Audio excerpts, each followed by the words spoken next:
De la concepción cooperativa de los fundadores de Mondragón, a mí hay dos ideas fundamentales que más, diría, me sorprenden o incluso me maravillan, ¿no? Una es la dimensión que adquiere, ¿no?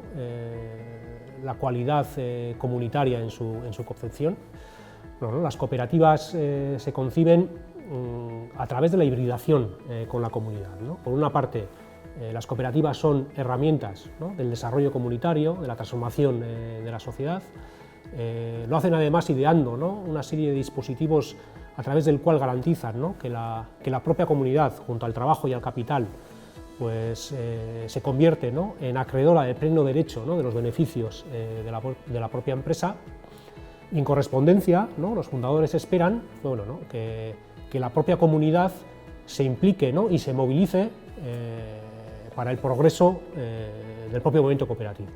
¿Cómo? Pues sobre todo, ¿no?, aportando su ahorro y aportando, ¿no?, su cualificación técnica para después pueda de alguna manera repercutir en el desarrollo de las cooperativas.